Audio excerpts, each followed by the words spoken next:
The big weekend right before Christmas where all of the new movies are dropping, sans Nosferatu, even though I don't really know how well that one's going to perform, but we'll take a look at that. Perhaps before the new year, I'd imagine. So, we're going to need something to talk about because, it's not a slow news cycle because there is so much stuff to talk about because there is so much nonsense going on right now. Mostly, the people just trying to cope because Sonic 3 with Edgy the Hedgie was projected to beat the brakes off of Disney's next live-action abomination, and I think it accomplished said goal. But let's take a look at all of the cope beforehand. Before now, we have the receipts in our hand. Sonic 3 predicted to race past Mufasa for weekend domestic box office lead, and that's very important given the fact that it's right before Christmas, and next week is going to be very telling depending on how Hollywood and how all the box office aggregators are going to go ahead and amalgamate the weekend. Are they going to try to run it from the 21st all the way through the 26th, or are they going to take Christmas Day and run it through the 29th? I'm not entirely sure, but either way you cut it, it's not even getting close to what happened last year. Okay? Somehow Aquaman 2 is still picking up stray W's. It's weird. Disney may face a major embarrassment this weekend when Mufasa, the Lion King, opens against the highly anticipated Sonic the Hedgehog 3.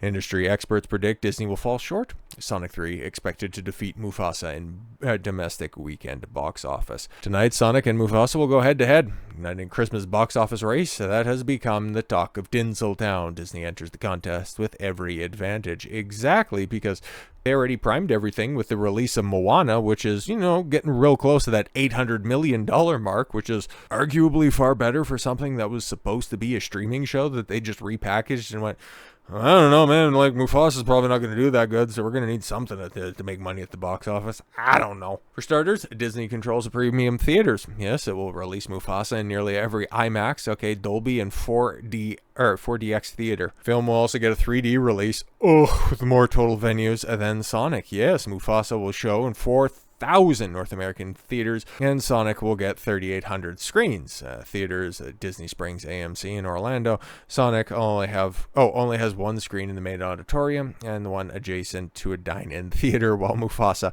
will appear on 5 screens. Do they have any projections that are right here? Yes, Variety, historically friendly to Disney, estimate that Sonic 3 could open with $55 to $60 million compared to Mufasa's $50. Well, I think that's as good of a place as ever to just simply rip off the Band-Aid and, announce that, hey man, Disney has the number one movie in the world. The number one movie in the world is hilarious and will take you on an epic adventure. Get tickets for Mufasa the Lion King now playing in theaters so you too can make it the number one movie in the world when, oopsie daisy, the domestic box office for Sonic the Hedgehog 3 claimed the number one spot December 20 to 22nd weekend. Oopsie daisy. However, Mufasa took number one at the international box office, and we can take a look at this and can confirm that, Sonic was running laps around Mufasa. $62 million, beating the high end of projections, and Mufasa, $35 million domestically. Bro, that's terrible. That is trash. Absolute trash bag. $87.2 million worldwide. Internationally. Not bad. Not bad at all for a $122.2 million take home. Not bad at all. That split is awfully skewed. Awfully skewed. Normally, it all just kind of comes back to the middle, and it's normally about a 50-50 with Disney, because you take a look at Moana 2 that ended up in 4th position over the weekend, and it has, 55 international to a 45 domestic. That's a little bit more accurate. I would imagine, by the end of the year, I'm pretty sure $800 million it's pretty much in the bag on this one, right? Because it was nearly in 3rd place. Holy crap, Wicked.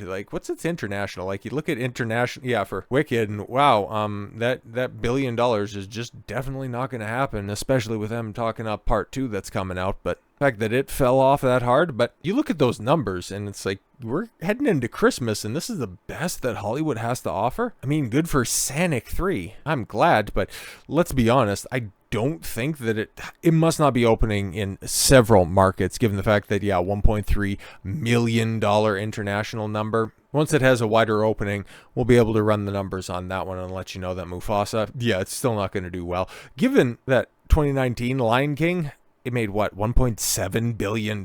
This isn't even going to sniff that. It's not even going to come close to that. But hey, it's the number one movie in the world if you go ahead and skew the numbers a little bit. But it also is something I've been earmarking for a while. This was definitely going to paint the picture for Disney moving forward into 2025, because what exactly do they kick the year off with? Oh, right, that would be Snow White. And well, I said it before, Mufasa's definitely going to let you know if Snow White is going to be as big of a disaster as we think it is. But then there's also one other movie that you did not see on this list right here. We go all the way down the top 22 movies that are out there, and where's Y2K? That just dropped a couple of weeks ago. What happened? Where did it go? Craven did better numbers than Y2K. Yeah, because Rachel Zegler horror comedy Y2K continues a downward spiral at the box office. Is Snow White drama to blame? Spoiler, very much so. Very, very much so, because she is front and center on all of that marketing. And I've tried to give her the benefit of the doubt. This was before, obviously, she went on the Trump spurging spree, which effectively killed her career and every other film that she's attached to. But it's crazy that she could be a part of a bomb from A24, who historically spends $6 on their film, but she's gonna find a way for that studio to lose money on investments like that. That's crazy. Rachel Zegler continues to experience box office woes as her struggling horror comedy Y2K faced a massive 67% drop in its second weekend. Oh my God, that's a Marvel drop off on that one. When you're going from making like $10 on the weekend and then you fall down to $3.30, it doesn't really seem that bad. When Y2K burst onto the scene, it earned a paltry $2.1 million. Yes, far less than anyone would expect from a movie featuring someone Hollywood has tried to position as a rising superstar. Well, that's Steven Spielberg, and he definitely pulls the strings behind the scenes. Not for the reason that you think, though. But anyways, but that scant $2.1 million opening looked like Avengers Endgame compared to the film in its second weekend. Coming in at number 13 at the domestic box office, Zegler's movie pulled in just $684.957 million. $1,000. Thousands of dollars. Literally dozens of dollars. I just had to see, though, because, yeah, that's last weekend's numbers. Okay, and you could take a look at what they have reporting right now.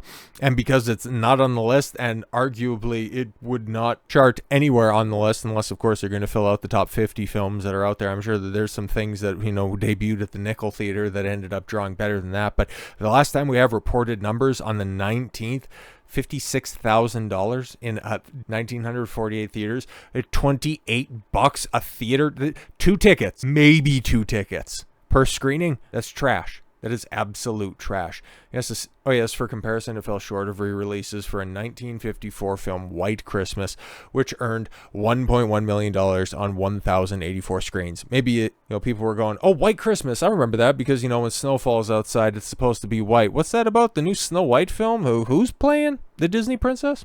Yes, a 70-year-old movie. Well, it's not quite 87 years old or anything like that. So it still resonates with modern audiences, right? A movie on nearly half as many screens nearly doubled Zegler's second weekend box office. Let's go back to those numbers because, in previous weeks, White Christmas re-release. Okay, hey, even Daniel Craig, the most overrated Bond of all time. I know. Just look a little up from the mega cap there. I like Skyfall. It's a decent film. But the Interstellar re-release last weekend, getting $3.6 million for that overrated hunk of shit. But if it does end up getting reported numbers, I would imagine it probably falls somewhere in on and around 15. I think for 3 days it could probably pull under $10,000 at least. Jeez. That's tough. That's real tough. Y2K provides, an interesting case study in Zegler's popularity and star power. None of her previous high-profile films achieved major success. West Side Story, Shazam 2, the worst-performing Hunger Games film, and now Y2K, something a little bit more fitting of her credits. And of course, this is the big lead-in to Snow White here at the tail end of March. Can't wait, as The Ballad of Songbirds and Snakes serves as a prequel to the ultra-popular Hunger Games series. Zegler had a starring role, and while the film didn't lose money, it also remains the lowest-grossing entry in the Hunger Games franchise, and it was a huge drop-off. We've looked at that before. Y2K is the first movie marketed exclusively on Rachel Zegler's star power, and is the first time a Hollywood studio said, "Come see this Rachel Zegler movie." And the movie-going public loudly and proudly said, "No!" Which Okay, it'll be interesting because we know exactly what kind of a draw she is. We know when people are given the opportunity to support her, everything that she stands for, they turn their nose up and they go see the fastest thing alive. In contrast, it'll just be very interesting. It'll be very interesting to see what happens with Disney's next live action remake, because we're seeing Mufasa fail in real time. We're seeing Rachel Zegler as an actress fail in real time. Disney had some wins in 2024. It very much looks like they're going to walk away with the three biggest, if not the three biggest, three of the five biggest films of the entire year at the box office. What's 2025 going to look like, especially when you're kicking off the year with Captain Black, Falcon, America Man, and of course the aforementioned creepy-ass dwarves and Snow White? Oh, it's going to be fun, and I'm going to be here to cover every waking moment of it. So with all that said, thank you all very much for the gift of your time. I've been Don Consuelo. I want you to follow your gut and get after it. Take care, everyone.